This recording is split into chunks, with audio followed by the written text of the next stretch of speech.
Assalamualaikum warahmatullahi wabarakatuh. Perkenalkan, nama saya Hikmah Nurhandayani dari kelas Akuntansi 3D, Program Studi Akuntansi Universitas Kuningan. Pada kesempatan kali ini, izinkan saya memaparkan hasil analisis laporan keuangan dua perusahaan besar dalam industri makanan dan minuman di Indonesia, yaitu PT Mayora Indah Tbk dan PT Indofood Sukses Makmur Tbk. Nah, analisis ini dilakukan dengan tujuan untuk melihat kinerja keuangan masing-masing perusahaan selama periode tahun 2020 hingga 2024 dengan menggunakan beberapa alat analisis, diantaranya rasio keuangan, analisis tren, analisis time series, analisis cross-section, serta analisis kebangkrutan menggunakan rumus Altman Z-score. Nah, di sini saya akan memulai dengan sedikit penjelasan mengenai profil perusahaannya. Profil perusahaan PT Mayora Indah Tbk. PT Mayora Indah Tbk adalah perusahaan manufaktur asal Indonesia yang bergerak di bidang makanan dan minuman olahan. Berdiri sejak tahun 1977 dan dikenal dengan berbagai merek ternama seperti Kopiko, Torabika, Roma, Beng Beng, dan Energen. Mayora telah menjangkau pasar lokal hingga internasional. Perusahaan ini juga berkomitmen menghadirkan produk berkualitas tinggi yang inovatif dan sesuai dengan selera konsumen, serta terus tumbuh menjadi salah satu pemain utama di industri FMCG atau Fast Moving Consumer Goods di Asia Tenggara. Nah, di sini profil perusahaan PT Indofood Sukses Makmur Tbk adalah salah satu perusahaan terbesar di Indonesia yang bergerak di bidang industri makanan dan minuman juga. Dan di sini PT Indofood itu didirikan pada tahun 1990. Nah, Indofood ini sudah dikenal dengan luas melalui produk-produknya yang melekat di kehidupan sehari-hari masyarakat. Misalnya seperti Indomie, Popmie, Cetato, dan Indomilk. Perusahaan ini juga memiliki bisnis terintegrasi dari produksi bahan baku hingga distribusi produk akhir yang menjadikannya pemain utama dalam industri makanan olahan baik di pasar domestik maupun pasar internasional.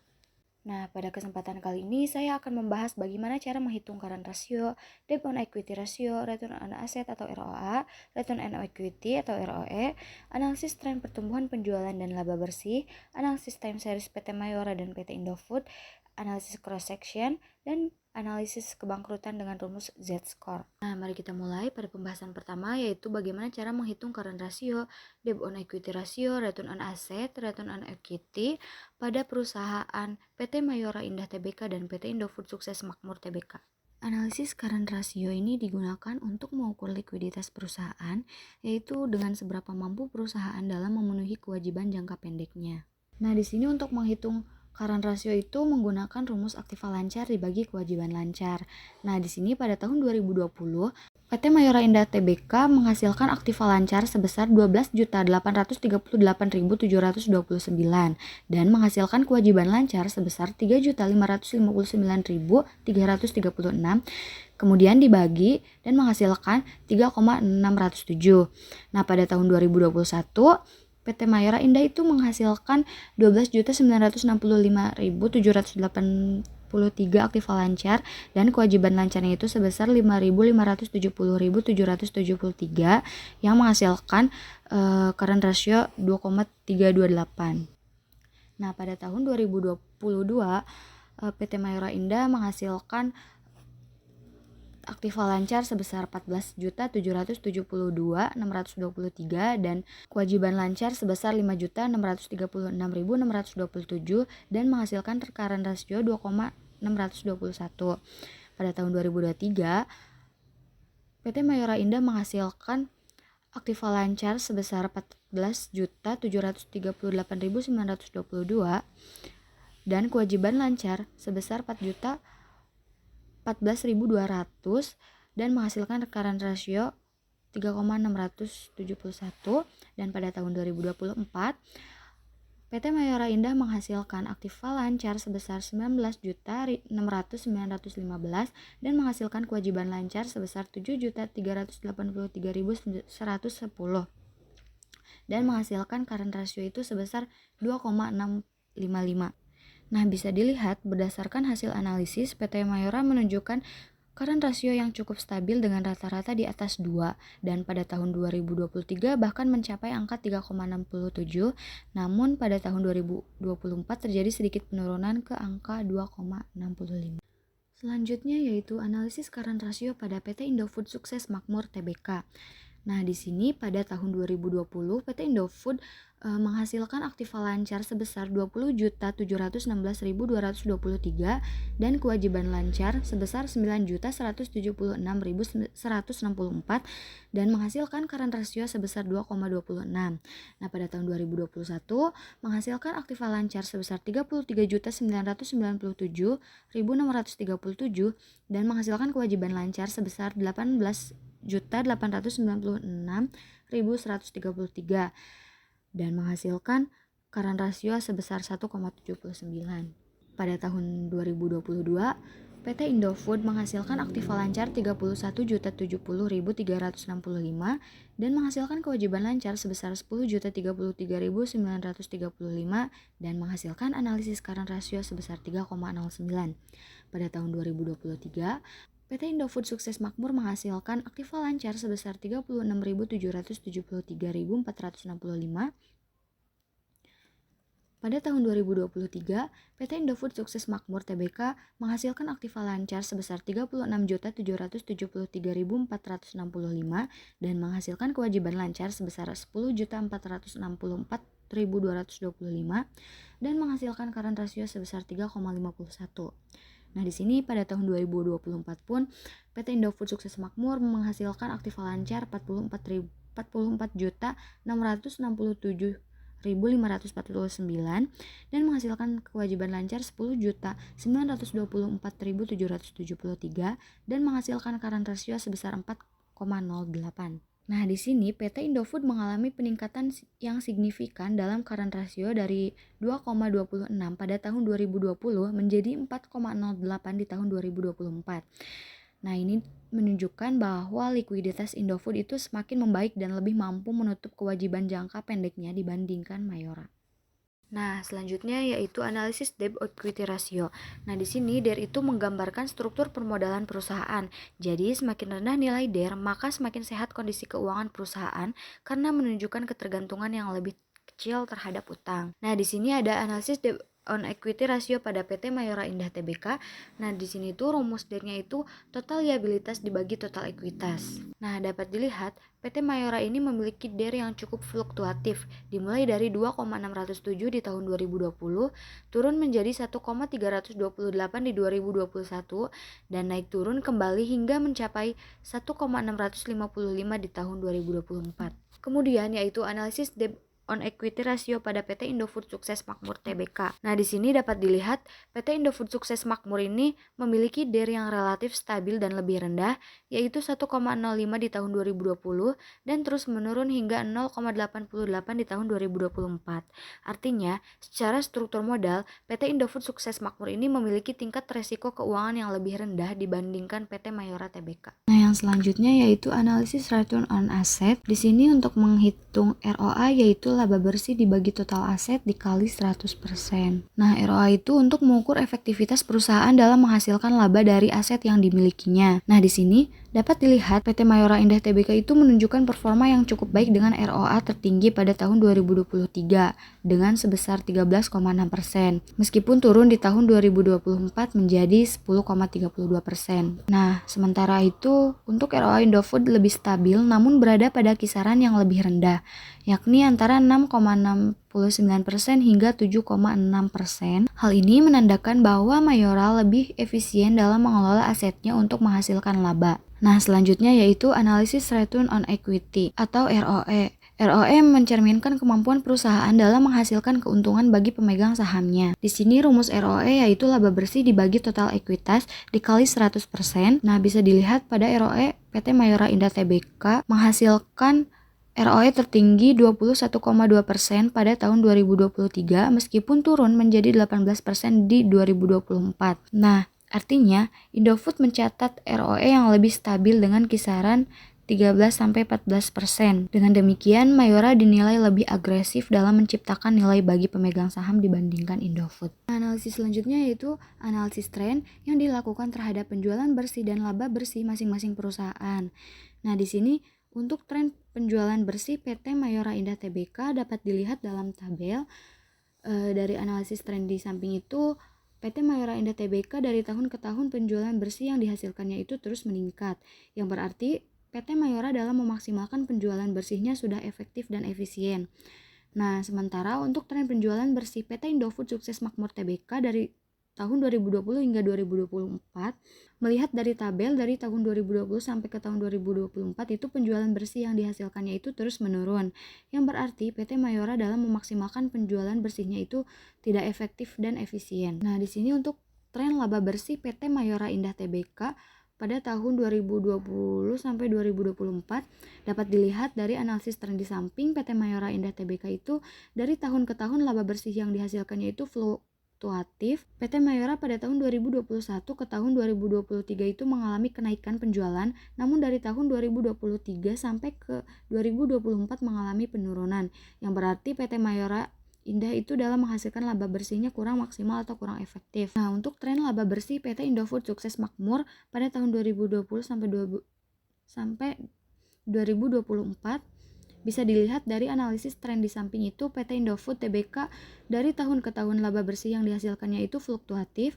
PT Indofood Tbk itu pada tahun 2021 ke tahun 2022 mengalami penurunan penjualan, namun dari tahun 2023 sampai 2024 mengalami kenaikan, yang berarti PT Mayora Indah dalam menghasilkan laba bersihnya itu kurang maksimal atau kurang efektif. Nah, di sini dapat dilihat bahwa tren laba bersihnya itu menunjukkan dalam hal profitabilitas itu kedua perusahaan masih menghadapi tantangan dalam menjaga pertumbuhan yang konsisten. Nah, yang selanjutnya yaitu analisis time series.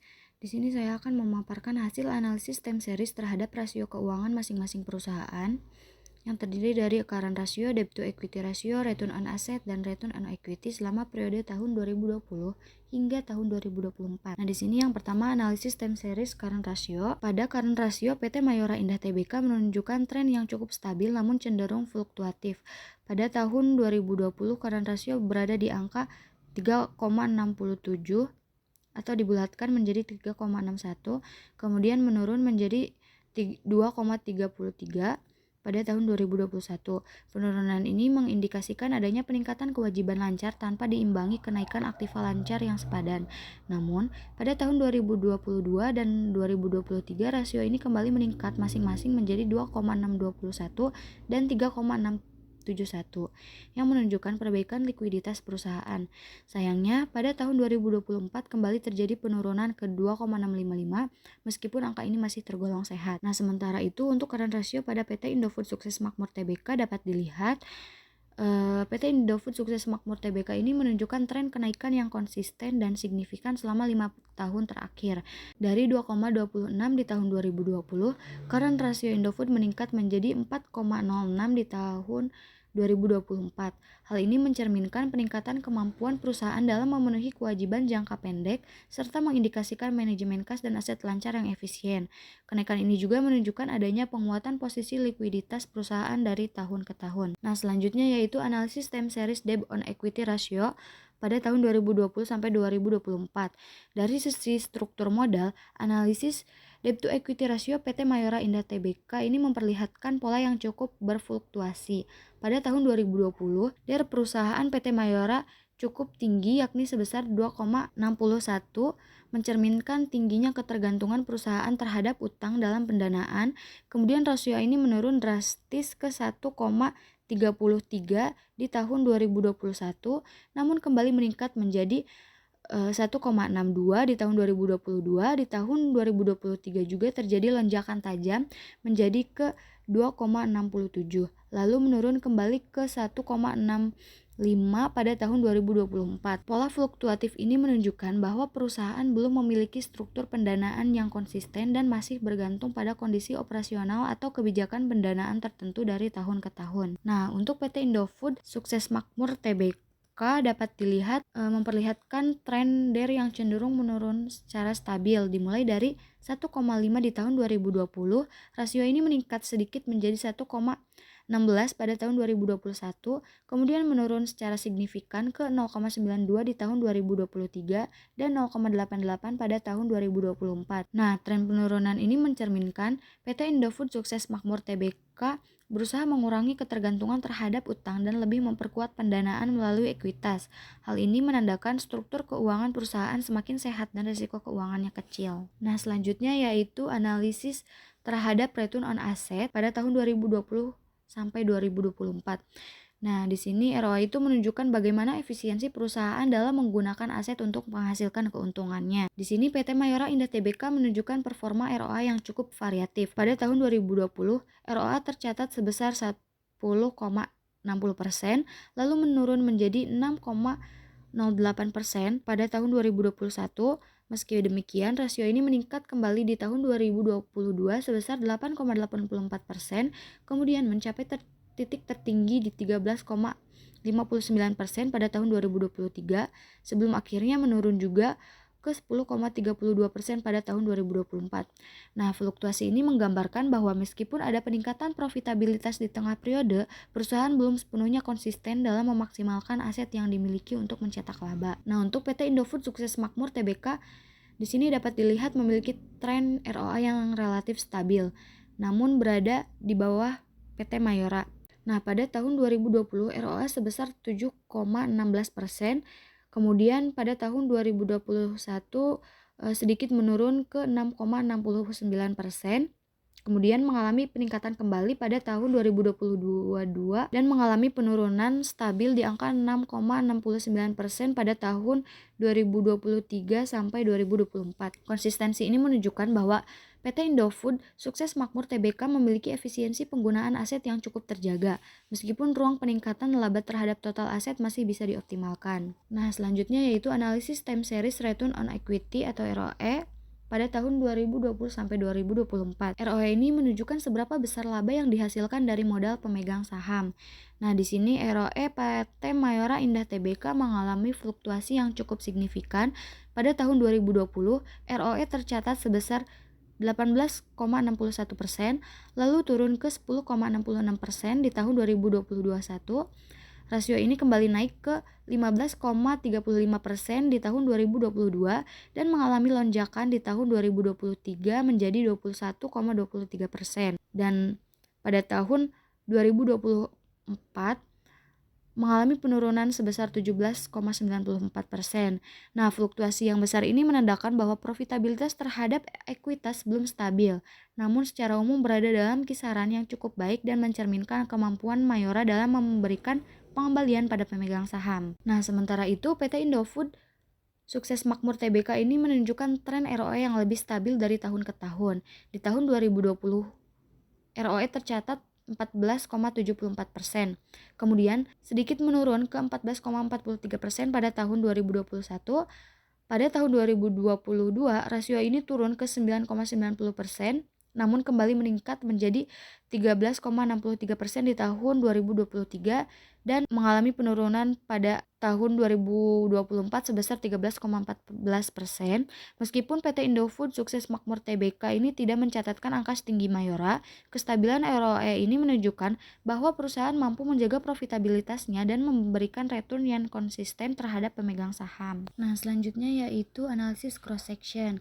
Di sini saya akan membahas hasil dari analisis cross section, yaitu perbandingan rasio keuangan antara PT Mayora Indah Tbk dan PT Indofood Sukses Makmur Tbk dalam periode waktu yang sama, yaitu tahun 2020 hingga 2024. Tujuan dari analisis ini adalah untuk melihat performa masing-masing perusahaan dari sudut pandang yang sejajar di tahun yang sama, sehingga kita bisa melihat siapa yang lebih unggul dalam aspek tertentu. Dari sisi current ratio, PT Mayora secara konsisten mencatat rasio yang lebih tinggi, yaitu sebesar 2,98 dan current ratio pada PT Indofood itu 2,95. Ini menunjukkan bahwa PT Mayora lebih liquid dalam memiliki kemampuan yang lebih baik untuk memenuhi kewajiban jangka pendeknya dibandingkan PT Indofood.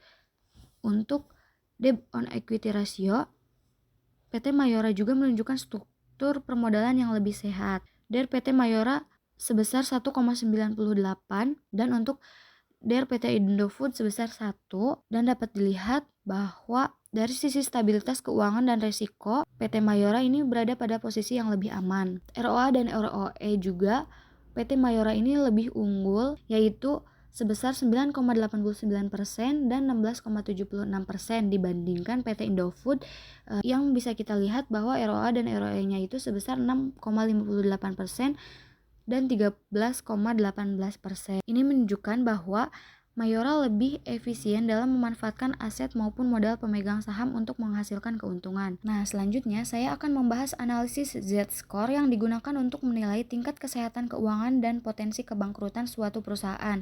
Metode yang digunakannya ini adalah Altman Z-score yang merupakan model prediktif yang umum digunakan untuk menilai resiko kebangkrutan pada perusahaan manufaktur. Rumus Z-score adalah Z sama dengan 1,2x1 ditambah 1,4x2 tambah 3,3x3 tambah 0,6x4 ditambah 1,0x5, di mana setiap variabel X mewakili rasio-rasio keuangan tertentu seperti modal kerja terhadap total aset, laba ditahan, EBIT terhadap total aset, nilai pasar ekuitas terhadap nilai buku utang, dan rasio penjualan terhadap total aset. Nah, berdasarkan hasil perhitungan Z-score untuk tahun 2020 hingga 2024, baik PT Mayora Indah Tbk maupun PT Indofood Sukses Makmur Tbk berada dalam kategori zona aman.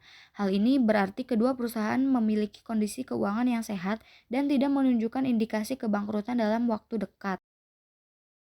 Untuk PT Mayora Indah Tbk, nilai Z-score berada di atas angka 2,9 yang merupakan batas bawah zona aman. Ini menandakan bahwa perusahaan memiliki struktur keuangan dan kinerja operasional yang kuat dengan profitabilitas dan likuiditas yang masih bisa diandalkan. Sementara itu, PT Indofood Sukses Makmur Tbk juga menunjukkan nilai Z-score yang stabil dan tinggi sebesar 1,98 dengan modal yang kuat, pendapatan yang konsisten, dan rasio hutang yang terkontrol. Indofood juga mampu menjaga posisi keuangan yang solid di tengah persaingan industri makanan dan minuman. Kesimpulannya, hasil analisis Z-score ini mengonfirmasi bahwa kedua perusahaan berada dalam kondisi yang aman secara finansial dan memiliki kemampuan untuk bertahan di jangka panjang. Nah, sebagai penutup, dari hasil analisis laporan keuangan ini dapat disimpulkan bahwa PT Mayora Indah Tbk unggul dari sisi efisiensi penggunaan aset dan kemampuan menghasilkan laba, namun masih memiliki struktur pemodalan yang kurang stabil. Sedangkan PT Indofood Sukses Makmur Tbk memiliki likuiditas yang lebih baik dan struktur modal yang lebih sehat, meskipun dari sisi profitabilitas masih sedikit di bawah Mayora.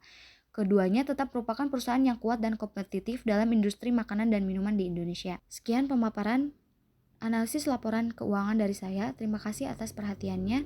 Wassalamualaikum warahmatullahi wabarakatuh.